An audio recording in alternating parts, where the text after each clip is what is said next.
Assalamualaikum warahmatullahi wabarakatuh. Halo guys, kembali lagi bersama saya Bobby Heren dan kali ini kita akan bahas komentari dari Maman Abdurrahman ya, di politisi Partai Golkar yang mana di acara di TV One ya, dia menyebut bahwa kurang lebih itu bahwa dia tuh istilah tuh tidak setuju dengan kata perubahan. Jadi kata dia tuh semacam ya kita bisa sebut kurang lebihnya tuh saya agak lupa kata persisnya tapi kurang lebih seperti dia tuh mengkritik kata perubahan itu.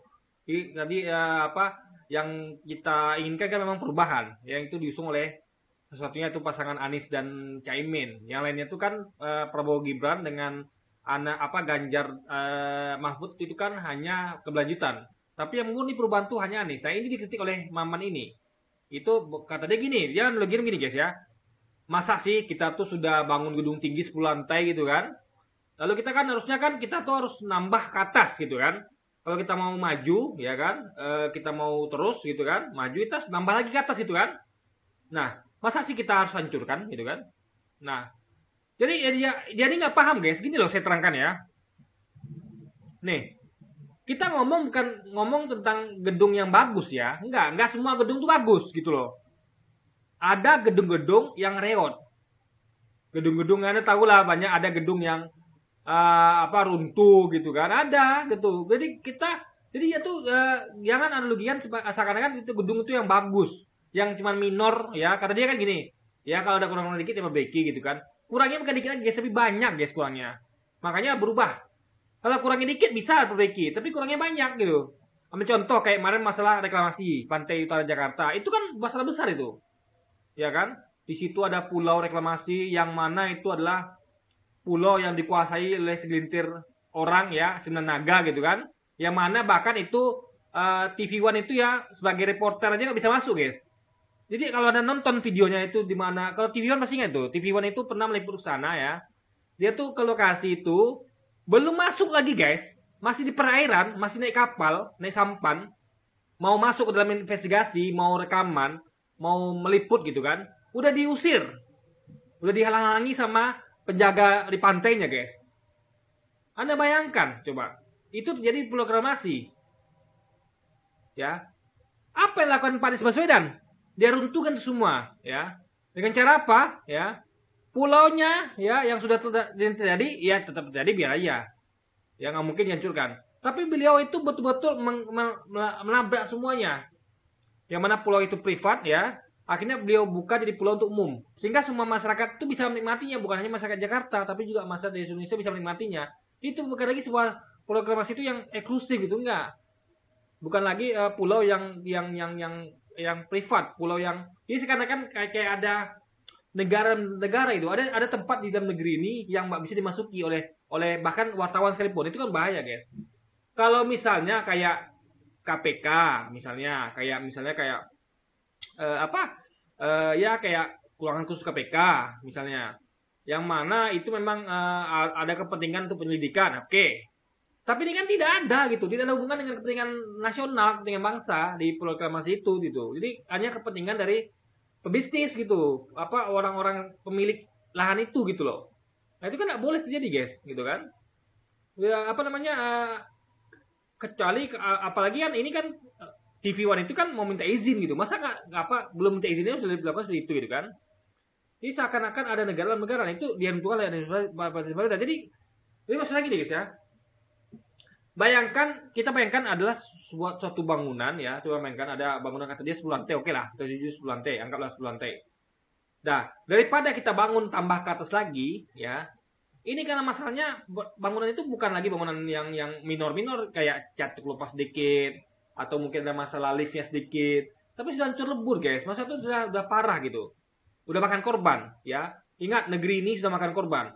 Ada konflik Wadas ya, ada konflik Rempang itu korbannya itu ya banyak orang kena geser mata ya udah banyak korbannya guys. Jadi udah belum lagi Stadion Kanjuruhan ya, kalau ingat kemarin namanya Aremania ya di Stadion Kanjuruhan kalau salah saya itu.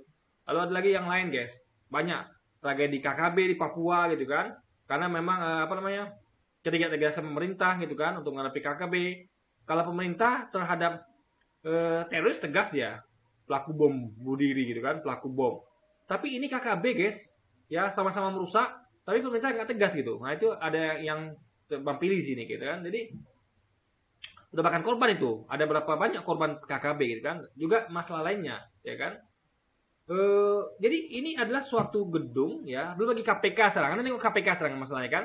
Ada masalah KPK, ada masalah MK, ya kan? MK jadi Mahkamah Keluarga kata kita tersebut gitu kan. MK berubah di Mahkamah Keluarga, KPK ketua sekarang jadi apa? Jadi udah apa? Dicurigai jadi di pelaku korupsi gitu kan. Dan itu memang sudah lama dicurigai tapi belum prosesnya itu lewat-lewat aja gitu kan. Jadi ada banyak masalah negeri nih. Belum lagi utang kita yang banyak 7.000 triliun lebih ya kan, dan akan terus bertambah. Belum lagi masalah lainnya gitu kan. Masalah stunting, angka kemiskinan, angka kelaparan, data-data kita buka banyak sekali tuh, ya kan? Pertumbuhan ekonomi yang katanya dulu janjinya bakal meroket 9%, rupanya nggak tercapai, ya kan? Oke lah katanya hasilnya COVID, tapi kan waktunya panjang gitu, dari 2014 sampai 2023, 24, 2024. COVID cuma 2 tahun. COVID baru 2020. Masa sih dari tahun 2014 sampai 2020 nggak ada ininya gitu kan? Nah, jadi banyak, dan kata siapa tuh, Deddy Sitorus ngomong gitu, dan saya setuju ya, ekonomi harus tumbuh 7%, baru kita tuh bisa nanti nggak jadi ke depan tuh nggak jadi tender dari jebakan middle income trap alias jebakan ekonomi menengah. Jadi kita tuh ekonomi kita tuh 7% lebih. Nah ini kan tidak capai pemerintah kita ini, artinya pemerintah itu gagal. Kalau ini diteruskan, jadi selama rentang waktu 10 tahun itu di bawah 7% pertumbuhan ekonomi, ya kan? Diteruskan, kan ini kan dua-duanya nih, baik Ganjar maupun Prabowo kan meneruskan. Ya bakal seperti itu ya, bakal nggak nyampe 7% gitu. Karena untuk mencapai 7% itu perlu perubahan. Ya nggak bisa lagi hanya sedikit ini, karena ini bangunannya sudah rusak guys, bangunannya guys. Bangunannya sudah kacau balau ini bangunannya. Ini bukan lagi bangunan yang hanya catnya terkelupas atau bangunan yang mungkin ya adanya perlu servis, enggak. Ini bangunannya sudah pondasi sudah nggak kuat guys, pondasinya tuh guys, ya kan? Apa pondasi itu keadilan. Ingat ya, pondasi bernegara kita adalah keadilan, ya, keadilan, masalah hukum, apalagi kemanusiaan. Itu negeri ini parah sekali guys 10 tahun ini kita lihat gitu kan. Ada konflik di mana-mana, konflik agraria, ya kan, konflik dengan rakyat, ya kan, rakyat dengan aparat gitu. Ini banyak sekali kejadian gitu. Jadi ini nggak lagi seperti gedung 10 lantai yang bagus, yang hanya butuh perbaiki minor, enggak. Ini gedung ini sangat, jadi gini guys ya, coba bayangkan ya, kalaulah gedung ini misalnya ya, daripada nanti makan korban, gedung ini udah rapuh nih gedung ini, lalu kita teruskan lagi tambah 2 lantai lagi, yang ada tambah bahaya. Kita sebut tak bahaya, nggak bahaya tah gitu kan. Jadi daripada nanti gedung ini 10 lantai sudah mau rubuh gitu kan, ya kan, yang sekarang terbukti banyak masalah, ya mending kita rubuhin sekalian gitu. Jadi logikanya bukan lagi menambah gedung, tambah tinggi gedungnya, enggak, dirubuhkan. Bukan kita mulai dari nol, ya, bukan masalah mulai dari nol, tapi kita menyelamatkan rakyat. Dibandingkan gedung ini runtuh, jatuh korban, mending kita tidak ada korban. Biarlah gedung ini korbannya gitu, benda mati, rakyatnya selamat. Nah, dari gedung yang runtuh ini, nanti kita bisa jual itu gedung ini, ya kan? Kita bisa jual ya apapun yang bisa kita jual, yang ada dari hasil gedung ini gitu kan. Nah, kita bisa gunakan itu untuk bangun pertanian misalnya, untuk bangun apapun itu guys. Jadi bukan masalah sayang nggak sayang ada gedung 10 lantai itu kita rubuhkan, enggak. Kalau gedung itu masalah, kalau nanti itu diteruskan dari 10 lantai aja 2 nggak kuat, Anda mau tambah lagi, itu kacau gitu. Kecuali kalau 10 lantainya bonasinya kuat, ya kan? Pondasi kuat. Ini pondasi nggak kuat guys gitu. Masalah negeri ini gitu kan. Nggak bisa dituntaskan hanya dengan pembelajaran, nggak bisa. Harus secara radikal dirubah guys. Masalah hukumnya, ya kan?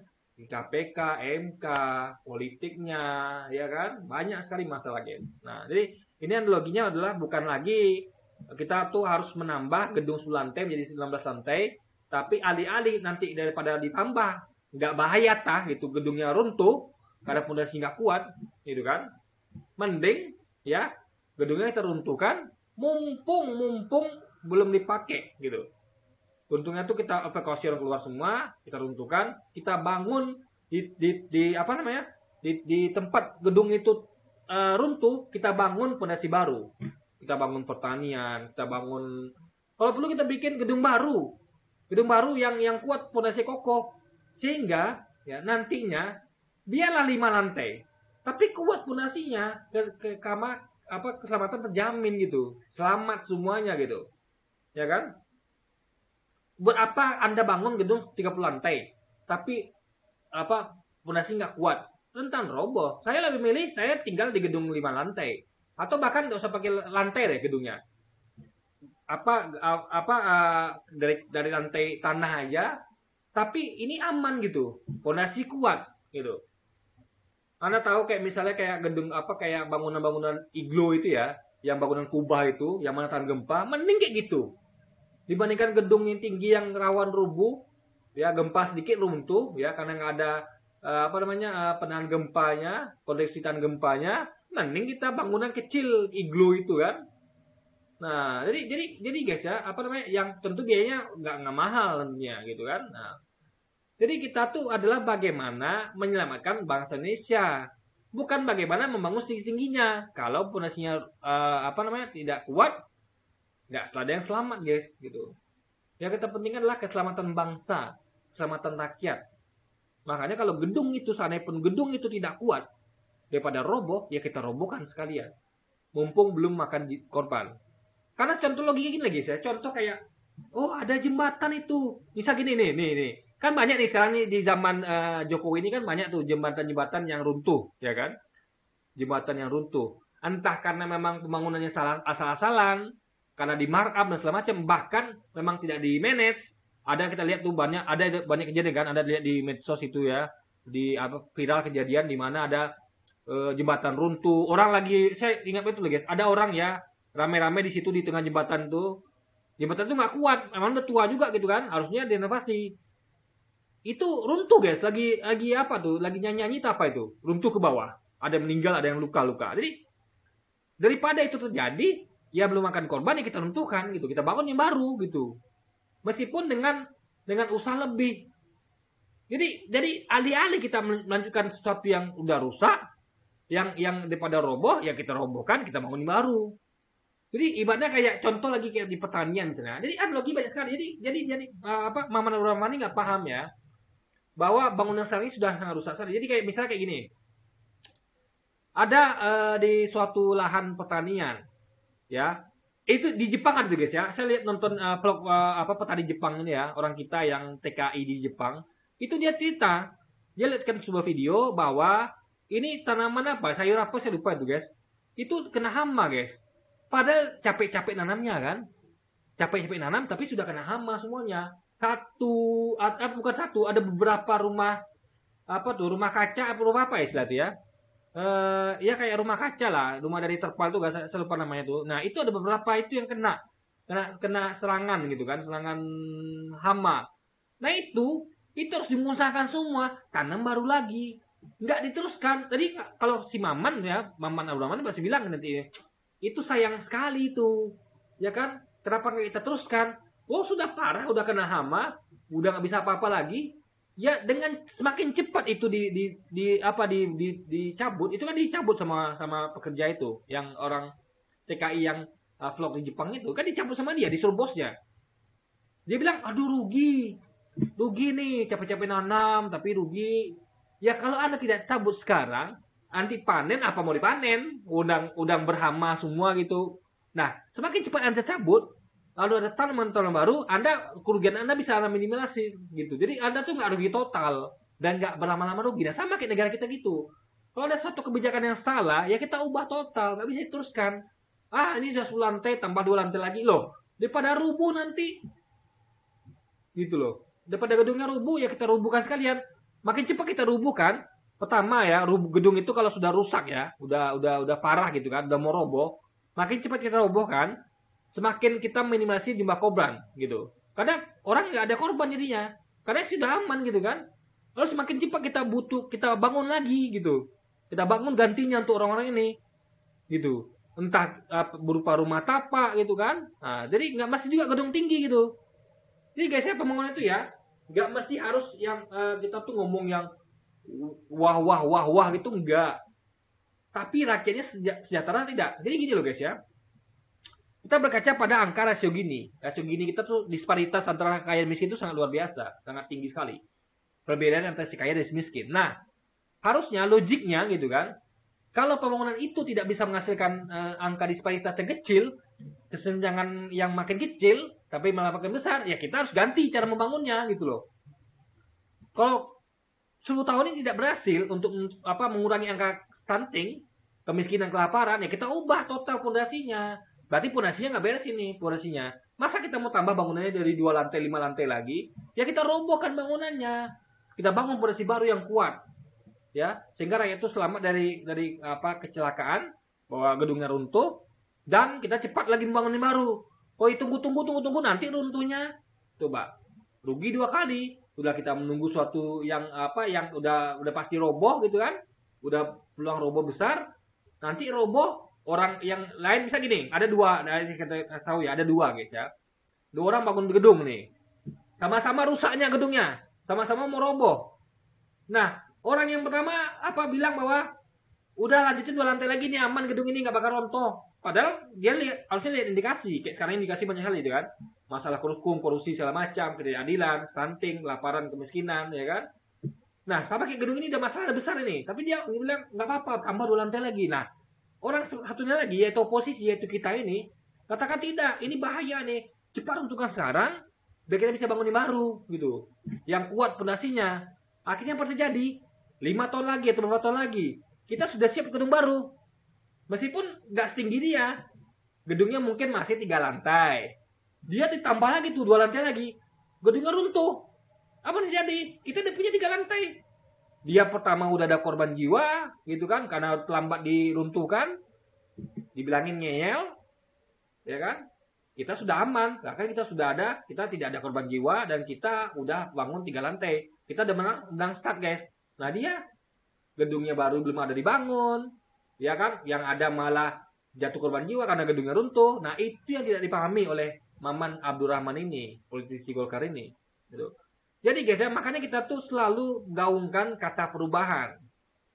Perubahan di bidang hukum, kita akan memperbaiki KPK, kita akan memperbaiki MK, kita akan memperbaiki tenaga kerja, kita akan memperbaiki kelaparan, kemiskinan, stunting, segala macam kita perbaiki, dan itu tidak bisa dilakukan dengan bangun jalan tol. Sekali lagi ya, nggak bisa. Nggak bisa. Atau misalnya pembukaan masif lahan-lahan sawit baru, pembukaan masif taman-taman baru, nggak bisa guys. Kalau itu malah menguntungkan investor dari Cina, nggak bisa. Ya.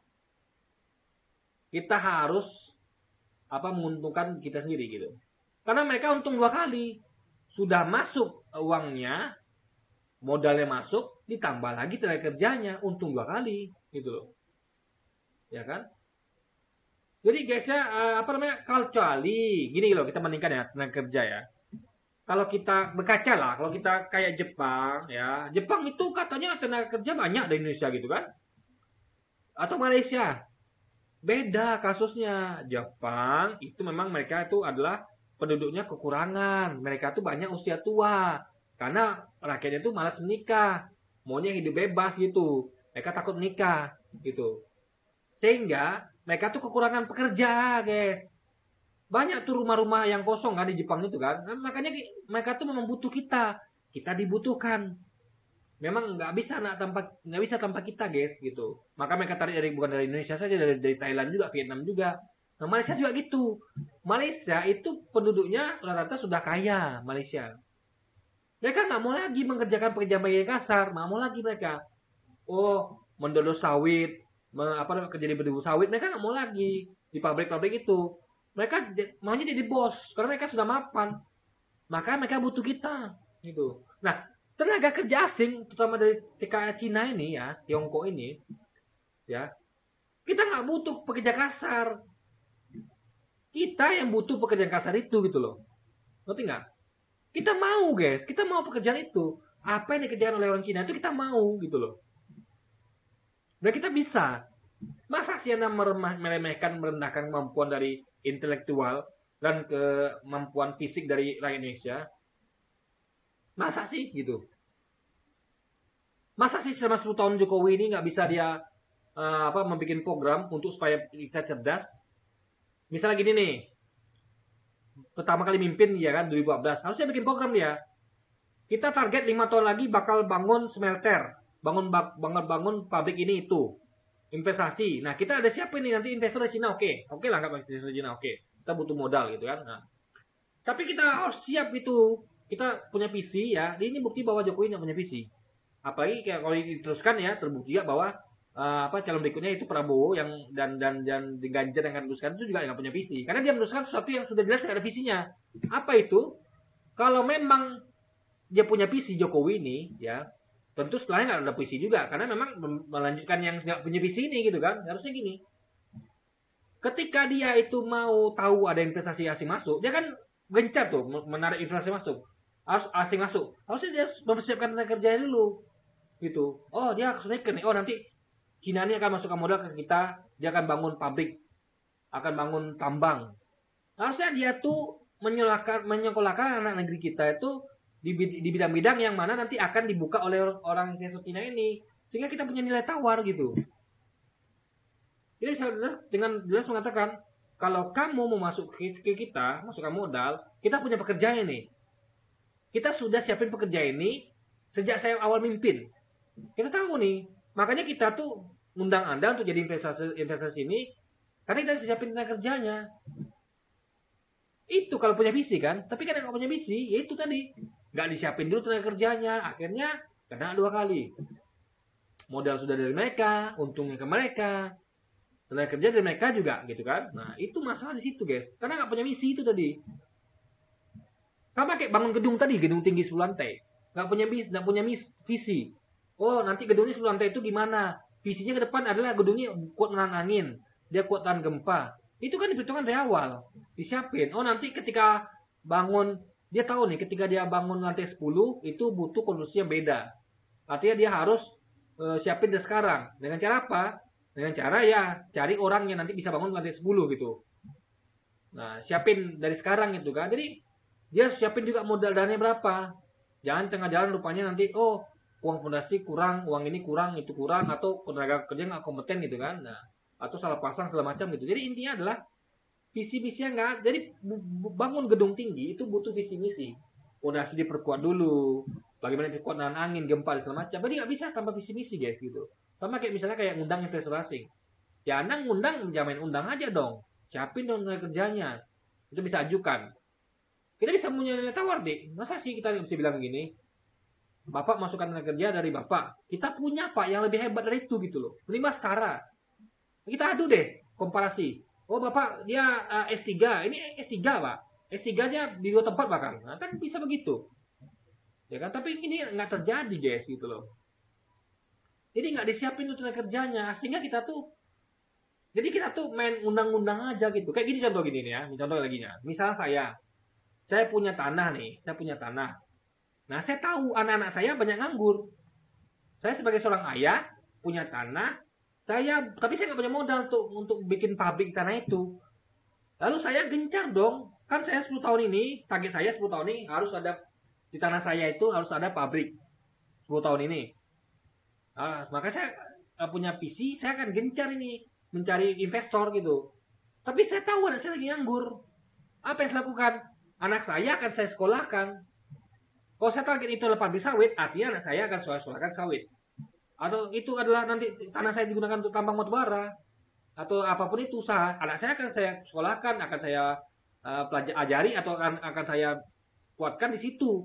Sehingga nanti ketika datang investasi itu goal gitu kan, saya dapat narik lah misalnya ada orang dari mana gitu. Oke Pak, saya mau investasi di tanah Bapak.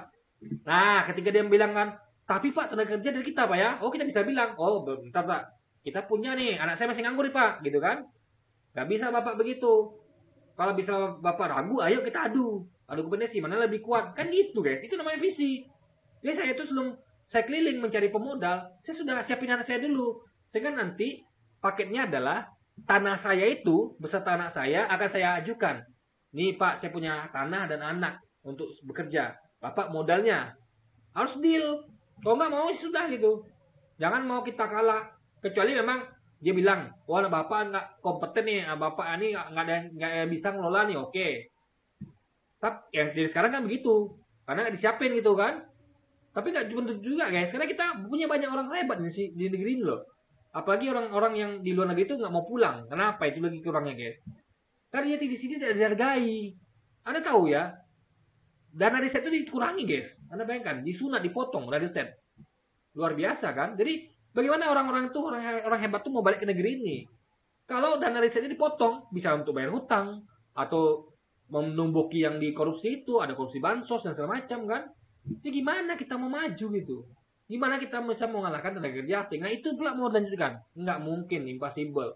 Makanya perlu ada seperti tadi prinsipnya orang Jepang tadi, ketika ada lahannya itu kena hama, nggak tertolong lagi, gitu kan? Alih-alih diteruskan, ya kita cabutin semuanya, kita tanam baru, sehingga kita tuh apa mengurangi, memotong kerugian dan mempercepat keuntungan. Karena semakin cepat kita lakukan itu, nanti akan semakin cepat panennya kan. Antonnya kalau kita nunggu sampai udah pasti nih gagal panen, rugi 2 kali, udah kita tambah lagi biaya untuk merawatnya, udah jelas gagal gitu kan. Nah, mending dicabut sekalian, tanam baru gitu. Jadi guys ya, makanya saya heran dengan orang-orang yang nggak mengerti dengan artinya perubahan tuh saya nggak paham gitu, nggak ngerti esensi perubahan.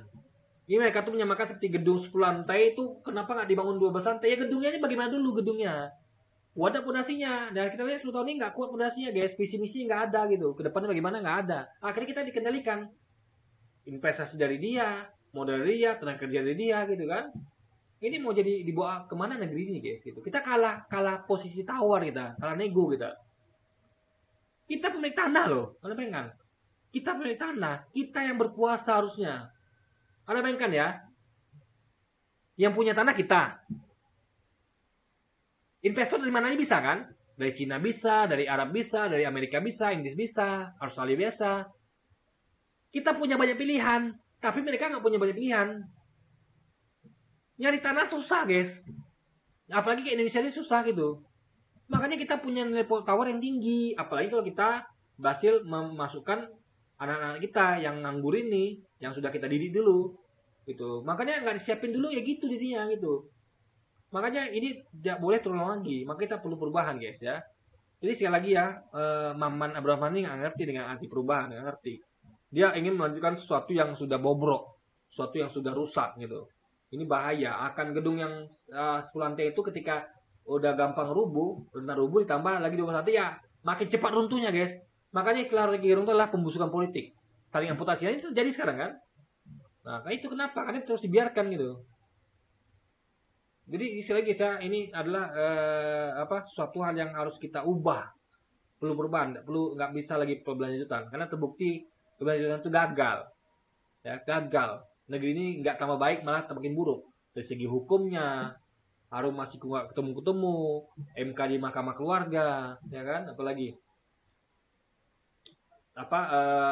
dugaan korupsi ketua KPK dan yang timnya gitu kan. Banyak lagi masalah lain guys. Jadi negeri ini tidak sedang baik-baik saja. Maka kita perlu perubahan. Oke, jadi mungkin sekian dulu aja video kita kali ini guys. Sampai jumpa lagi di video-video selanjutnya. Wassalamualaikum warahmatullahi wabarakatuh guys.